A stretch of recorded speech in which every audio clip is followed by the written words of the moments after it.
Avez-vous déjà fréquenté quelqu'un de particulièrement dérangé et rancunier? Ou peut-être l'avez-vous été vous-même, n'est-ce pas? So what do you think? My first reaction, she got in this auto she couldn't handle. She got into either somebody got hot with her and flipped, or she picked up the wrong job. Hola, todos! J'espère que vous allez bien pour commencer. Pour ceux qui ne sont pas encore au courant, j'ai écrit mon 2e livre, mais cette fois c'est une histoire vraie de true crime. Donc toi qui me regardes là, oui, c'est à toi que je m'adresse. Si tu veux me soutenir dans mon travail et m'aider à atteindre ce nouvel objectif dans ma vie, je te laisse dans un commentaire épinglé et en espace info le lien pour le précommander. Donc vous le voyez, il est là. N'est-il pas magnifique? Ce que je vous propose à présent, c'est de cesser les digressions ici et maintenant. Je vous laisse vous installer tranquillement et puis je vous dis à tout de suite. Pour cette histoire, direction la ville d'Indian Harbor Beach à l'est de la Floride. C'est une petite ville tranquille qui compte environ 9000 habitants et qui, comme son nom l'indique, se trouve au bord de la mer. Et c'est dans cette ville qu'habite Misty Morse. Misty est née en avril 1978 dans la ville de Springfield dans l'Ohio et elle est la fille de Linda et Robert Morse. Alors on a très peu de détails sur son enfance ou sur son entourage familial, mais ce qu'on sait c'est qu'au début des années 90, probablement en 1992, la famille a quitté l'Ohio pour s'installer en Floride. Misty est âgée de 14 ans à ce moment-là et contrairement à ce qu'on pourrait penser, ce déménagement s'est plutôt bien passé. Alors oui, elle avait ses amis dans l'Ohio, mais quand elle arriva en Floride, elle a eu aucune difficulté à se sociabiliser. En même temps, je pense que la Floride, ça fait peut-être un petit peu plus rêver que l'Ohio. Je pense. Bon, en tout cas, Misty adore sa nouvelle vie. Il fait beaucoup plus beau en Floride qu'en Ohio. Elle se fait rapidement des amis au collège et au lycée. Et ce qui ressort des différents témoignages, c'est que c'était une jeune fille qui était très sociable et souriante. C'est un peu le genre de jeune fille avec qui tout le monde veut être ami. Vous savez, c'est le genre de jeune fille qui est plutôt cool, qui est avenante. C'est pas non plus une fille hyper populaire. C'est pas une fille qui se comporte mal avec les gens qui sont moins populaires. Non, ce qui ressort, c'est que tout le monde l'appréciait, sincèrement. Quelques années après leur installation en Floride, les parents de Misty finissent par divorcer. Alors on ne sait pas pourquoi. Et entre nous, ça n'a aucune importance pour la compréhension de cette histoire. Mais ce qu'on sait, c'est que Misty n'a pas mal vécu cette période de sa vie. Vu qu'elle a toujours été très proche de sa mère, elle reste vivre avec elle la semaine, elle passe tous ses week-ends et ses vacances scolaires avec son père. C'est un mode de fonctionnement qui convient à tout le monde dans la famille, ça a l'air d'être très équilibré. Et en 1996, Misty obtient son diplôme d'accès aux études supérieures, l'équivalent du bac. Vu qu'elle ne sait pas encore ce qu'elle veut faire plus tard, elle décide de prendre une année sabbatique. Je pense que tout le monde sait ce que c'est qu'une année sabbatique. Après le lycée, généralement, en tout cas après le bac, on s'octroie une année pendant laquelle on va réfléchir à son avenir. Et pendant ce temps-là, elle travaille, elle fait des petits boulots de serveuse, des jobs de vendeuse dans des magasins de prêt-à-porter. En tout cas, elle se fait un petit peu d'argent. Et après quelques mois, elle finit par s'inscrire dans un community college. Pour vous simplifier, un community college, c'est un établissement d'enseignement supérieur qui se rapproche des BTS ou des DUT. Après, je vous dis qu'il se rapproche, mais dans le système français. Je ne sais pas comment ça fonctionnerait en Afrique ou au Canada, ou en Suisse ou en Belgique, mais je pense que pour l'Afrique, la Belgique et la Suisse, c'est la même chose qu'en France, finalement. Après, pour le Canada, ce serait peut-être plus proche des États-Unis au niveau du fonctionnement. Je ne sais pas, faites-moi savoir en commentaire. Apportez-moi du savoir. Alors, pour être tout à fait honnête avec vous, on ne sait absolument pas ce qu'elle a étudié à ce moment-là. En tout cas, ça n'a pas forcément été rendu public dans les sources qui relatent cette affaire. Mais ce qu'on sait, c'est que Misty a choisi de faire ça parce que, comme elle avait quelques années devant elle pour réfléchir à ce qu'elle voulait faire plus tard, elle s'est dit qu'elle allait capitaliser son temps libre pour apprendre quelque chose, pour obtenir un petit diplôme. Et elle vit toujours chez sa mère à Indian Harbor Beach. Ça change pas. Ce que l'on sait de sa vie à cette période, c'est que c'est très équilibré pour elle. Elle travaille un petit peu, elle va en cours, elle s'entend très bien avec sa mère, elle a beaucoup d'amis, elle fréquente quelques garçons par-ci, par-là, parfois c'est des relations sérieuses, parfois c'est un petit peu plus léger. En tout cas, elle a une vie qui est plus ou moins équilibrée. Les 2 années qui suivent, la vie de Misty est tout ce qu'il y a de plus banal. Comme je vous l'ai dit, elle vit avec sa mère, elle s'entend bien avec elle. Entre-temps, elle trouve un autre travail de serveuse pas très loin de chez elle pour mettre de l'argent de côté pour reprendre ses études universitaires. Et elle mène une vie qu'on peut qualifier de sans histoire, une vie normale. Venons-en au moment des faits maintenant. Le 20 juillet 2000, aux alentours d'1h30 du matin, Linda, la mère de Misty, se réveille pour se préparer pour aller au travail. Elle commence à 3h du matin. Alors on ne sait pas dans quoi elle travaille, mais ça n'a pas vraiment d'importance pour l'histoire. Mais vu qu'elle commence à 3h du matin, je pense qu'elle travaille à l'usine ou un métier de ce type. Toujours est-il qu'à ce moment-là, donc vers 1h30 du matin, Linda entend sa fille prendre sa douche et utiliser un sèche-cheveux dans la salle de bain. C'est très tôt, normalement Misty est censée dormir à cette heure-là, mais ce que se dit Linda, c'est que Misty est peut-être en train de se préparer pour sortir faire la fête avec des amis. Après tout, c'est l'été, Misty sort régulièrement avec ses copines, donc ça la surprend pas. Une dizaine de minutes après, à 1h58, Linda entend le téléphone de Misty sonner et elle l'entend parler au téléphone. Linda ne sait pas de quoi elle discute, ça dure 1 minute, peut-être 2 minutes, puis Misty raccroche. Et 30 minutes après, elle entend de nouveau le téléphone de sa fille sonner. Misty parle 1 minute environ et elle raccroche. Et là encore, Linda ne sait pas de quoi elle discutait et avec qui elle discutait. Peu après ce deuxième appel, Misty va voir sa mère et elle lui dit qu'elle doit sortir et elle lui précise qu'elles se verront certainement en fin de matinée quand Linda rentrera du travail. Ce soir-là, Misty ne dit pas à sa mère où elle va et qui elle rejoint et Linda ne lui pose pas la question. En fait, elle estime que vu que sa fille a 22 ans, elle est autonome, elle est responsable, donc elle n'a pas à s'ingérer dans sa vie privée. Misty s'en va après avoir salué sa mère et 30 minutes après, c'est Linda qui sort pour aller au travail. Mais quand elle rentre chez elle après le travail vers midi, Misty n'est pas là. Pourtant, elle lui avait dit qu'elle sera à la maison à son retour du travail. Alors sur le coup, Linda ne s'inquiète pas. Elle se dit que Misty a peut-être dormi chez une amie. Elle rentrera plus tard. Après tout, c'est une adulte. Mais la journée passe et toujours aucune nouvelle de Misty. Et quand Linda l'appelle sur son téléphone portable, elle tombe directement sur sa messagerie. Alors au départ, même si Linda est inquiète, elle essaie de rationaliser. C'est déjà arrivé par le passé que Misty découche 1 nuit ou 2. Mais 1 jour, puis 2 jours, puis 3 jours passent et toujours aucune nouvelle de Misty. Linda appelle son ex-mari Robert pour savoir s'il sait où elle se trouve, mais Robert lui dit que lui aussi n'arrive pas à la joindre depuis le 20 juillet. Il tombe systématiquement sur son répondeur. C'est vrai que Robert s'est pas inquiété, parce que ça arrive que lui et sa fille ne se parlent pas pendant plusieurs jours. En fait, Misty est beaucoup plus proche de sa mère.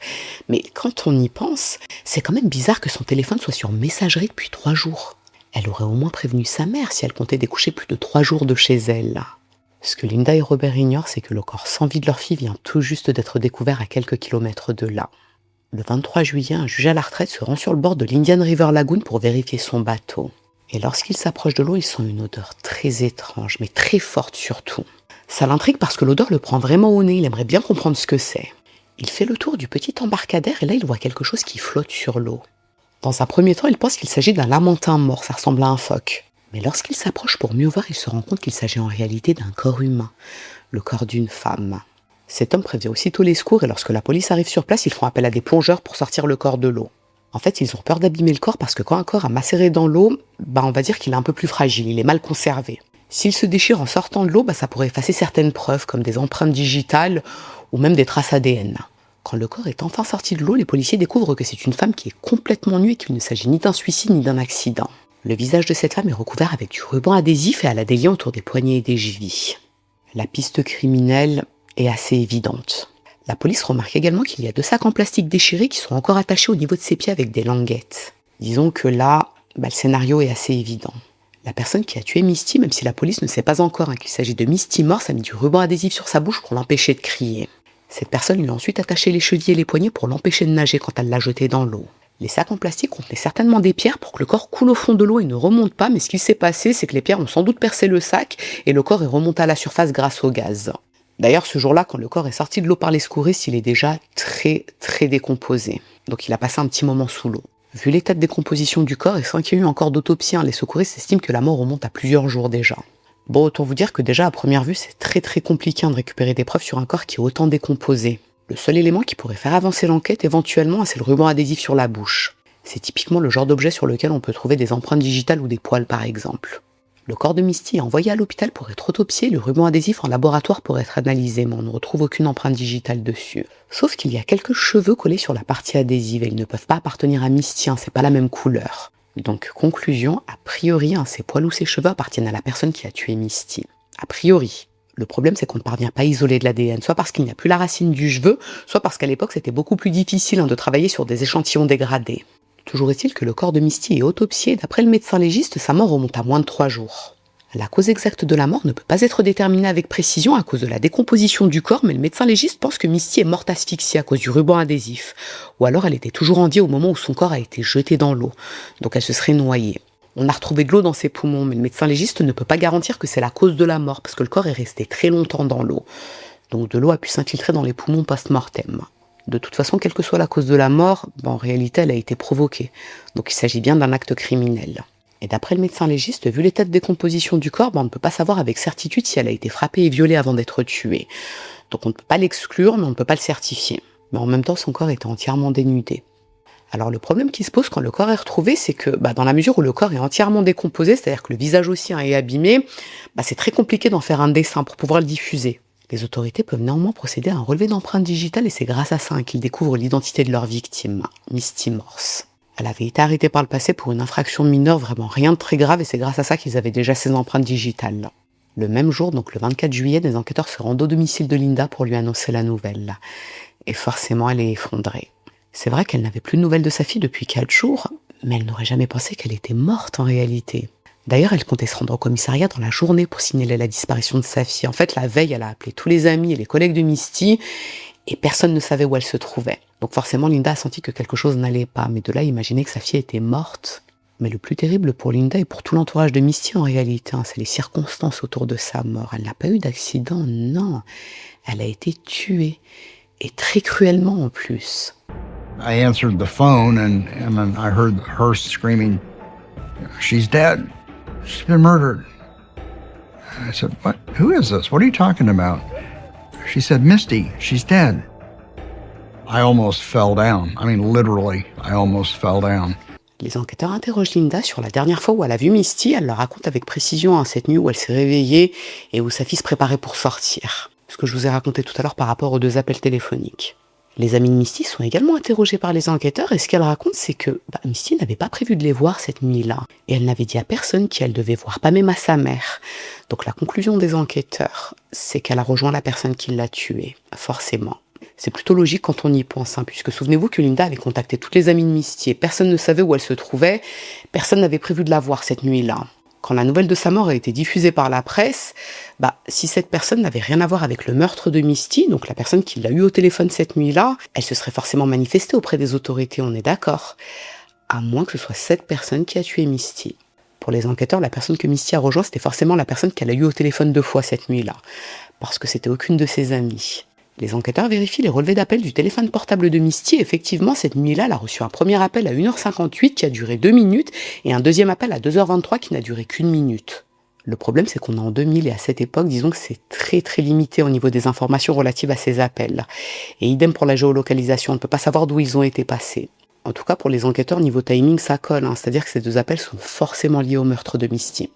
Les enquêteurs fouillent également la chambre de Misty à la recherche d'indices. C'est une chambre, on va dire, plutôt banale pour une jeune femme de la vingtaine, sauf qu'il y a toujours son sac à main.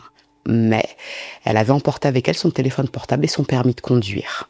Ça, c'est quand même très très étonnant. Quelle femme n'emporte pas son sac à main avec elle quand elle va sortir, quand elle a prévu ne serait-ce que d'aller boire un verre avec quelqu'un. Donc ce que ça peut signifier, c'est que Misty comptait rejoindre cette personne en coup de vent, c'est-à-dire qu'elle comptait peut-être discuter avec cette personne 5 ou 10 minutes et retourner chez elle. Bon, pour être tout à fait clair avec vous, c'est un début d'enquête qui est très très compliqué pour les autorités, parce qu'on n'a pas beaucoup d'éléments dans cette affaire.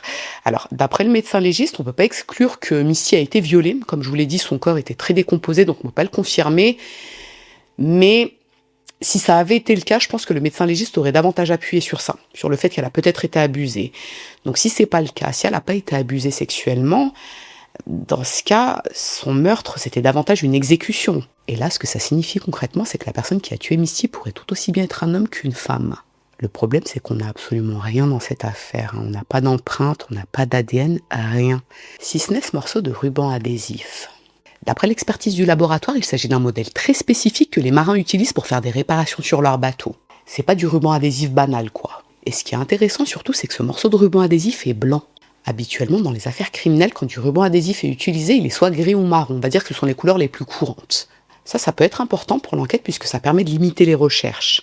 Ce que les enquêteurs notent également, ce sont les liens autour des poignets et des chevilles de Misty. Ils sont rouges et blancs et ils sont noués d'une façon très très particulière. Alors déjà, ce type de ficelle est très spécifique, mais c'est surtout la façon dont ils sont noués qui est intéressante. C'est le type de nœud qui est enseigné aux soldats de la marine. C'est pas n'importe qui qui peut faire ce type de nœud. Pour les enquêteurs, même si ça paraît mince, ça comme élément en réalité, c'est très très important. Alors déjà, ce que ça signifie, c'est que la personne qui a tué Misty a forcément servi dans l'armée, que ce soit la marine ou l'armée de terre. Et cette personne possède forcément un bateau parce que Misty a été jetée à l'eau dans une zone où elle n'avait pas pied. Donc on l'emmène à cet endroit à bord d'un bateau, en toute logique. Tous les proches de Misty sont réinterrogés pour savoir si elle connaissait quelqu'un qui a ce type de profil, mais c'est pas le cas. Mais en y réfléchissant un peu, Linda leur explique que Misty connaissait effectivement un homme à problème, Teddy Underwood. Misty a rencontré Teddy par le biais de son travail parce que c'était le frère de l'un de ses collègues. Alors on a peu d'informations sur les circonstances exactes de leur rencontre et quand elle a eu lieu, mais on sait qu'ils se sont brièvement fréquentés. Même si on ne sait pas quand, je pense que c'était quelques mois plus tôt.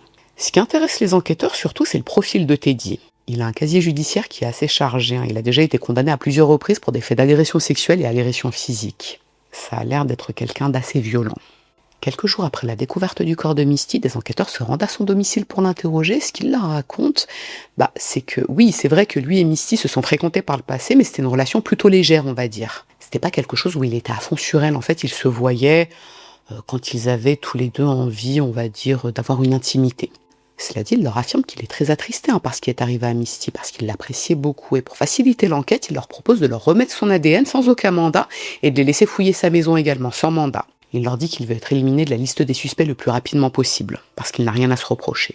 Les enquêteurs fouillent sa maison et on ne retrouve absolument rien d'incriminant. On ne retrouve pas de ruban adhésif, on ne retrouve pas de sacs plastiques similaires à ceux qui avaient été retrouvés aux chevilles de Misty, et on ne retrouve pas de nœuds, vous savez les nœuds là qui avaient servi à attacher ses chevilles et ses mains.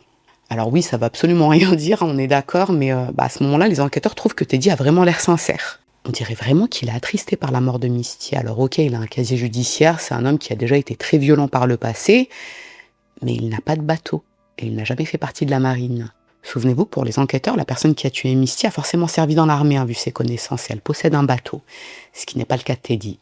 Après cet interrogatoire, il est écarté de la liste des suspects. Et Linda a également mentionné aux enquêteurs un autre homme que Misty connaissait et qui pourrait être un suspect, Bobby Cooper. Misty et lui avaient eu un date environ 2 semaines avant son meurtre. Alors d'après certaines sources, à l'issue de ce date, Misty n'avait pas donné suite parce que Bobby ne lui plaisait pas tant que ça finalement. On va dire qu'elle n'avait pas eu de feeling. Mais d'après d'autres sources, au contraire, ce date s'était très très bien passé et Bobby et Misty avaient prévu de se revoir et ils s'appelaient même régulièrement. Quelle que soit la bonne version, les enquêteurs vérifient cette piste et il s'avère que Bobby possède un bateau. Mais il n'a jamais servi dans l'armée, il n'a pas de casier judiciaire. Les enquêteurs se rendent chez Bobby pour l'interroger, mais au cours de cette conversation, il leur révèle quelque chose de très bizarre. Il explique aux enquêteurs qu'il a le permis de conduire de Misty et il le leur remet. Si vous vous souvenez bien, les enquêteurs avaient retrouvé le sac à main de Misty dans sa chambre et il manquait 2 choses, son téléphone portable et son permis de conduire. Quand les policiers lui demandent pourquoi il a le permis de conduire de Misty, ce qu'il leur raconte, c'est que c'est Misty elle-même qui le lui a donné quand ils se sont vus 2 semaines plus tôt. Elle n'avait pas de poche, elle avait peur de le perdre, donc elle le lui a donné. Ensuite, il a oublié de le lui rendre. Bon, ok, pourquoi pas, c'est possible après tout, mais ça veut dire que pendant 2 semaines, Misty n'a pas pensé à redemander son permis de conduire. Et elle sera allée à ce date avec Bobby sans son sac à main. C'est vrai que c'est bizarre. Bon, ça fait pas nécessairement de lui un suspect, mais disons que c'est assez étrange. La maison de Bobby est également fouillée par les enquêteurs, mais on ne retrouve rien d'incriminant, absolument rien. À ce stade de l'enquête, c'est quand même le 2e suspect qui est rapidement écarté de la liste des suspects. L'entourage de Misty est de nouveau interrogé pour voir si quelqu'un se souvient d'un autre détail, et c'est là que des amis de Misty finissent par confier aux enquêteurs que par le passé, Misty a fréquenté un homme qui lui avait dit qu'il avait fait partie des SEALs. Les SEALs, pour ceux qui ne connaissent pas comme moi, c'est une unité d'élite de l'armée américaine qui est spécialisée dans les interventions délicates. Mais le plus intéressant, c'est que cette unité appartient à la marine. Cet homme s'appelle Brent Huck et il est né en juillet 1974, donc il avait 4 ans de plus que Misty. Et même si on a peu d'informations sur son passé, on sait qu'il est issu d'un milieu social plutôt privilégié. Les enquêteurs vérifient ses antécédents et il s'avère que Brent n'a en réalité jamais fait partie des SEALs. Mais il a bien servi dans la marine. Bon, apparemment, Brent a menti à tout son entourage, que ce soit sa famille, ses amis et à Misty, du coup, vu qu'il n'a jamais intégré cette unité. Après, bon, c'est prestigieux, donc peut-être qu'il cherchait à impressionner les gens. Enfin, pas peut-être, c'est même sûr. Quoi qu'il en soit, vu son parcours, ce qu'on peut en déduire, c'est qu'il a des connaissances sur les bateaux et sur les nœuds marins, on est d'accord. Ce que l'on sait de sa relation avec Misty, c'est qu'ils se sont fréquentés environ 6 mois, du début de l'année 1999 à l'été 1999. Et c'était une relation vraiment compliquée, d'après les proches de Misty. Elle le trouvait très agressif, et c'est même elle qui l'avait quitté. Alors pourquoi les proches de Misty n'ont pas parlé de Brent aux enquêteurs dès le départ ? Tout simplement parce que Brent et Misty n'étaient plus ensemble depuis un peu plus d'1 an à ce moment-là. Et plus personne n'avait entendu parler de Brent depuis longtemps déjà. Donc personne n'y a pensé. Linda savait que Misty avait fréquenté Brent, mais vu qu'elle lui en avait plus parlé depuis plusieurs mois déjà, donc depuis leur rupture, ça lui était complètement sorti de la tête. Ça, c'est une piste qui est très intéressante pour les enquêteurs, d'autant que Brent vit sur la presqu'île de Merritt Island. C'est pas très loin de l'endroit où on a découvert le corps de Misty, justement. Si c'est pas une coïncidence troublante, ça. Le 26 juillet, des enquêteurs se rendent à son domicile pour l'interroger, mais sans lui dire qu'il est leur suspect numéro 1, pour pas le braquer. Et ce qu'ils remarquent tout de suite, c'est que le comportement de Brent est très bizarre. Déjà, il est impassible. Les enquêteurs lui disent que son ex-petite copine a été assassinée, et lui reste impassible, comme si ça ne le touchait pas. Et pire encore, il critique Misty. Même si lui et Misty se sont quittés en de mauvais termes, c'était il y a plus d'1 an, ça. C'est pas une réaction saine. Et justement, ce qu'il raconte aux enquêteurs par rapport à cette rupture, c'est que c'est lui qui avait quitté Misty, parce qu'elle l'avait trompé avec son colocataire, apparemment. Donc c'était assez tendu entre eux. Mais ce qu'il leur raconte également, c'est que lui et Misty ont continué à se voir après la séparation pour coucher ensemble, uniquement pour ça. Et justement, la dernière fois qu'ils se sont vus pour coucher ensemble, c'était le 11 juillet, c'est-à-dire 9 jours avant le meurtre de Misty. Quelle drôle de coïncidence, hein. Pourtant Misty n'en a parlé à personne, aucune de ses amies, pas même sa mère n'était au courant qu'elle revoyait Brent. Est-ce que c'est vrai?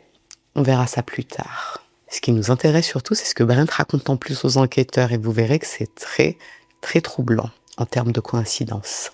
Il leur dit que la nuit de la disparition de Misty, ou plutôt de son meurtre, c'est bien lui qui l'a appelée à 2 reprises au milieu de la nuit. Vous savez, les 2 appels qu'elle avait reçus. Ce qu'il dit aux enquêteurs, c'est que s'il avait appelé Misty, c'est parce que l'un de ses amis à lui avait confié que Misty était peut-être enceinte de lui, donc de Brent. Et il voulait vérifier si c'était vrai parce que depuis 9 mois, il fréquente une autre femme, Michelle Dwyer. Bon alors, pour que ce soit plus clair pour tout le monde, même si je pense que j'ai quand même été suffisamment clair, ce que Brent raconte aux enquêteurs, c'est qu'il fréquente cette femme depuis le mois d'octobre 1999. Mais il continue de voir Misty pour coucher avec elle de temps à autre, d'après ce qu'il raconte. Au cours d'une soirée, les semaines précédentes, un ami à lui a dit que d'après certaines rumeurs, Misty serait enceinte de lui. Et comme il vient de se fiancer avec Michelle, il voulait vérifier si c'était vrai. En gros, il avait peur que Michelle le découvre, parce que c'est une relation sérieuse avec elle. Admettons. Mais pourquoi 2 appels au milieu de la nuit? Alors toujours d'après Brent, quand il l'a appelé une première fois à 1h58, il lui a crié dessus, il lui a demandé d'arrêter de raconter des rumeurs à son sujet, des rumeurs de grossesse. Et quand il s'est calmé au bout d'une demi-heure, il l'a rappelé pour lui demander si elle allait bien, il voulait s'excuser de s'être énervé contre elle. Il lui en voulait pas vraiment, il l'aimait bien, Misty. D'ailleurs, pendant cette conversation, ils ont discuté un petit peu ensemble en toute amitié. Et Misty lui aurait confié qu'elle était désormais en couple avec un joueur de hockey professionnel, mais sans lui dire son nom. Et pour rappel, d'après le relevé téléphonique de Misty, cet appel n'a pas duré plus d'1 minute. Brent dit qu'ils se sont salués là encore en toute amitié et il a raccroché. Et après ça, il n'a plus jamais eu de nouvelles de Misty. Ok. Vous comme moi, on sent qu'il ment. Mais dans ces cas-là, si c'est vraiment lui qui a fait du mal à Misty, pourquoi est-ce qu'il avoue aux enquêteurs que c'est bien lui qui l'a appelé au milieu de la nuit? Alors pour ceux qui se demandent pourquoi Brent a parlé de ces 2 appels aux enquêteurs, sachant que la police n'est pas parvenue à remonter l'identité de la personne qui a appelé Misty cette nuit-là, on peut supposer que Brent pensait que les enquêteurs le savaient déjà. Quand il les a vus débarquer chez lui pour l'interroger, il a dû penser que forcément il était interrogé parce qu'il l'avait appelé 2 fois cette nuit-là. Bon, je vois pas d'autre explication, mais honnêtement je pense que c'est ça la bonne. Mais ce qui est sûr pour les enquêteurs en revanche, c'est que l'histoire de Brent est très suspecte. Alors déjà, cette histoire de rumeur autour d'une supposée grossesse, Misty n'était absolument pas enceinte. Elle a été autopsiée, il n'y avait pas de grossesse. Mais au-delà de ça, dans l'entourage de Misty, personne n'était au courant d'une rumeur à propos d'une grossesse. Pourquoi Misty aurait fait circuler cette rumeur, franchement? Et pourquoi est-ce qu'elle aurait continué de voir Brent pour coucher avec lui alors qu'elle l'avait quitté 1 an plus tôt parce qu'il est agressif?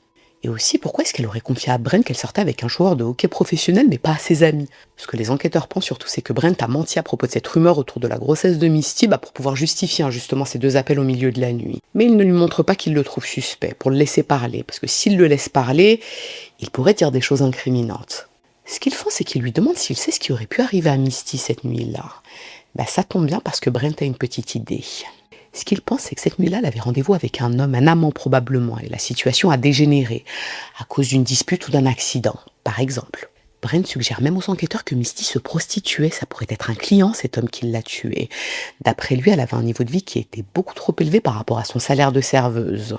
Misty qui a trompé Brent avec son colocataire, Misty qui couche avec Brent alors qu'il est fiancé, Misty qui se prostitue, décidément. Ce que Brent ne sait pas, c'est que pendant qu'il parle, les enquêteurs le scannent de la tête aux pieds. Ce qu'ils remarquent, ce sont des petites griffures au niveau de ses mains. Mais ça ressemble pas à des griffures qui ont été faites avec des ongles, ça ressemble davantage à des griffures qui ont été provoquées par un frottement, par exemple. Les enquêteurs lui demandent ce que c'est, et là, Brent leur explique qu'il s'est blessé en promenant son chien, Shiba. Et pour la petite anecdote, c'est Misty qui avait offert ce chien à Brent quand ils sortaient ensemble. Et gardez bien ce détail en tête, parce que vous verrez que des fois, l'ironie du sort est complètement folle. Bon, en tout cas, comme je vous l'ai dit, les enquêteurs ne croient absolument pas à ce qu'il raconte, mais ils ne veulent pas lui mettre la puce à l'oreille, donc ils continuent de l'interroger tranquillement. Et il y a un autre détail qui les interpelle pendant cette conversation. Au début de l'interrogatoire, Brent avait dit aux enquêteurs qu'il avait appris la mort de Misty par le biais d'un ami, le 24 juillet, mais il ne connaissait pas les détails, parce que ça n'avait pas été communiqué par la presse. Mais un peu plus tard, pendant l'interrogatoire, Brent dit aux enquêteurs qu'il n'arrive pas à comprendre comment on peut ligoter et noyer une femme. Les enquêteurs ne lui ont pas dit comment Misty a été retrouvée. Alors certes, ils lui ont dit qu'elle avait été noyée, mais ils lui ont jamais dit qu'elle avait été ligotée. Comment ils connaissent ce détail? Comment? Ce jour-là, les enquêteurs repartent de chez Brent, mais ils sont convaincus d'avoir trouvé leur coupable. Mais il leur faut davantage de preuves. Quelques jours après, ils obtiennent un mandat de perquisition pour fouiller chez lui et chez ses parents parce qu'il y vit parfois. Et pendant cette perquisition, Eh bien, Brent se montre particulièrement coopératif avec eux et on ne retrouve rien d'incriminant chez lui. Mais au début du mois d'août, lorsque les autorités effectuent une deuxième perquisition à son domicile et à celui de ses parents, il est beaucoup moins coopératif. Il est même très énervé parce que là, il a compris qu'il est le suspect numéro 1. Et oui. Et c'est pendant cette deuxième perquisition que les enquêteurs trouvent de nombreux éléments intéressants. Très intéressants. Dans le garage de la maison de ses parents, les enquêteurs mettent la main sur des languettes qui semblent être identiques à celles retrouvées sur le corps de Misty. Et dans la chambre de Brent, on retrouve une petite boule de ruban adhésif blanc posée sur une commode, le même type de ruban adhésif retrouvé sur Misty. Et c'est pas fini. Les enquêteurs trouvent des sacs plastiques dans sa cuisine qui ressemblent beaucoup à ceux qui étaient attachés aux pieds de Misty. Et c'est toujours pas fini. Il y a un cours d'eau qui se trouve à proximité de la maison des parents de Brent. Les enquêteurs fouillent à ce niveau et qu'est-ce qu'ils y trouvent? Un cordon qui, encore une fois, semble identique à celui utilisé pour attacher les poignets et les chevilles de Misty. Et petit point important, ce cordon est noué de la même façon que les liens de Misty. Ça fait beaucoup pour un petit bonhomme, ça, non? Et c'est toujours pas fini. Les enquêteurs fouillent également son bateau et qu'est-ce qu'on retrouve à l'intérieur, d'après vous? Plusieurs cheveux bruns et longs d'une trentaine de centimètres coincés dans le manche d'une canne à pêche. Des cheveux qui ne peuvent pas appartenir à Brent, parce qu'il n'a pas des longs cheveux bruns. Vu la couleur et la longueur, ça ressemble clairement à ceux de Misty. Tous ces éléments sont récupérés pour être analysés et lorsque les résultats tombent, on n'est pas vraiment étonné. Les languettes proviennent de la même usine que celles retrouvées sur Misty. Premier point. En ce qui concerne le ruban adhésif, le laboratoire n'est pas parvenu à déterminer avec certitude s'il provient de la même usine que celui qui a servi à étouffer Misty, mais la teinte, l'épaisseur, la largeur et les motifs de la colle matchent à 100%. Disons qu'il n'y a pas de doute possible. Et idem pour les sacs plastiques, les techniciens parviennent à déterminer que ce sont les mêmes que ceux retrouvés sur Misty grâce à des marqueurs de contrôle qualité. Ils appartiennent tous les deux à l'entreprise Publix et ils ont été fabriqués en juin 2000 et ils proviennent de la même usine, voire du même lot. Là aussi... Et concernant le cordon, il est lui aussi identique à celui retrouvé sur Misty. Et après vérification, les enquêteurs découvrent qu'on ne le trouve pas facilement dans les commerces. Donc leur conclusion, c'est que ces deux cordons proviennent de la même bobine. Alors maintenant, en ce qui concerne les preuves ADN, c'est là que ça va être un petit peu plus complexe. Les cheveux retrouvés sur le manche de la canne à pêche sont comparés à ceux de Misty, mais le problème c'est qu'ils ne possèdent pas de racines, donc le laboratoire ne parvient pas à en extraire un ADN nucléaire, c'est-à-dire l'ADN principal de notre corps. En revanche, ils parviennent à en extraire de l'ADN mitochondrial. Petite parenthèse médico-scientifique, parce que vous adorez ça sur cette chaîne, n'est-ce pas?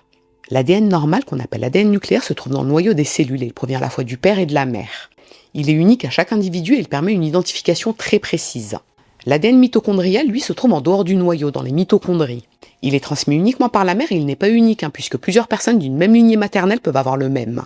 Donc en résumé, l'ADN nucléaire sert à identifier une personne bien précise, tandis que l'ADN mitochondrial sert surtout à retracer l'origine maternelle. Et dans le cas de Misty, c'est sans surprise que son ADN mitochondrial correspond à l'ADN mitochondrial retrouvé sur ses cheveux. D'après le laboratoire, on peut évaluer une telle similitude chez 2% des personnes caucasiennes.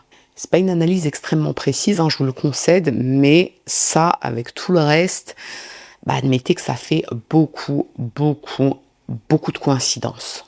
Et j'ai oublié de vous préciser que le laboratoire avait déterminé que les cheveux retrouvés sur le bateau de Brent avaient été teints récemment. Et justement, Misty s'était teint les cheveux la veille de son meurtre. À ce stade de l'enquête, il n'y a vraiment plus beaucoup de doutes possibles. C'est bien Brent qui a assassiné Misty. On peut dire que c'est une enquête qui a été rondement menée. Il y a énormément de preuves contre Brent. Eh bien, pas d'après le procureur. Le parquet estime que toutes les preuves retrouvées chez Brent sont purement circonstancielles. D'après lui, un avocat de la défense pourrait facilement les contester au tribunal. Donc, interdiction de l'arrêter pour le moment. Les enquêteurs sont choqués.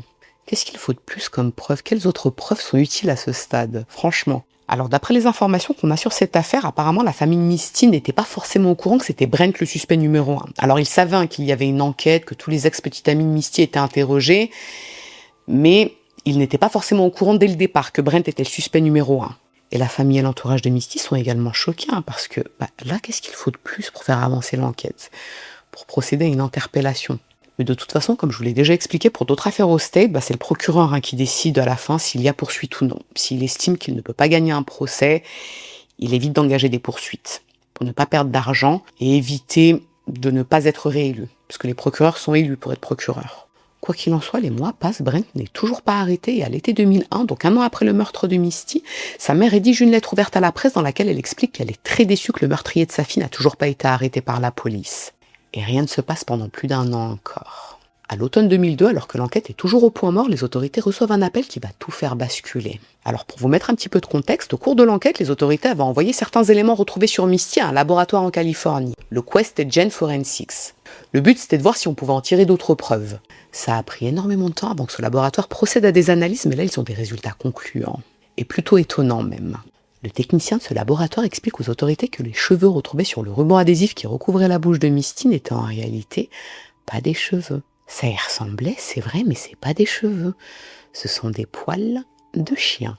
Et plus précisément, les poils d'un chien croisés entre un Rottweiler et un berger allemand. Il a pas un chien, Brent? Offert par Misty, justement? Oui, un Chefweiler. C'est précisément le croisement d'un Rottweiler et d'un berger allemand. Sacrée coïncidence, là aussi. Bon, il faut quand même s'assurer que ce sont bien les poils de Shiba, le chien de Brent, qui se trouve sur ce ruban adhésif. Il faut faire un test ADN. Bon, alors au début des années 2000, on en est vraiment au balbutiement des tests ADN sur les animaux, mais à cette époque-là, ça se pratique déjà malgré tout. Et justement, ce laboratoire californien a l'habitude de faire des tests ADN sur les chevaux pour vérifier si le pédigré déclaré est authentique lors d'une vente. Et ça tombe bien, puisqu'au début de l'enquête, en juillet 2000, les autorités avaient déjà récupéré des poils sur le chien de Brent. Ils avaient pensé que ça pourrait leur servir un jour, et ils les avaient jamais fait analyser jusqu'à présent. Les poils sont envoyés au laboratoire californien et quelques jours après, les résultats tombent. Et ça match pour l'ADN mitochondrial. Est-ce que je dois rouvrir la parenthèse médico-scientifique? Non. Ce que ça signifie concrètement, c'est que cet échantillon de poils pourra appartenir à 10% de chiens. Encore une fois, c'est pas hyper précis, mais c'est très incriminant. Et si on considère que ce sont bien les poils de Shiba qui se trouvent sur ce ruban adhésif, ça ne peut signifier qu'une chose, c'est bien Brent qui a tué Misty. Et ensuite, il y a eu un transfert de poils. Le plus ironique, c'est que c'est Misty qui avait offert ce chien à Brent. Et c'est grâce à ce chien qu'on peut l'incriminer.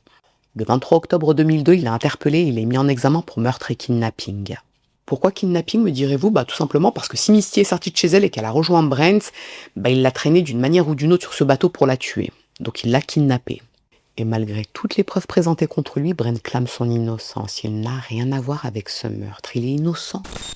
Son procès s'ouvre au début du mois de mars 2003 à Brevard, et autant vous dire que c'est très très rapide et c'est très satisfaisant pour la famille de Misty, parce que là concrètement ça allait très vite. Alors concernant le mobile du meurtre, dans la mesure où Brent continue de clamer son innocence, on ne peut faire que des suppositions. Et l'hypothèse du procureur, c'est que ça a un rapport avec cette rumeur autour de la grossesse de Misty.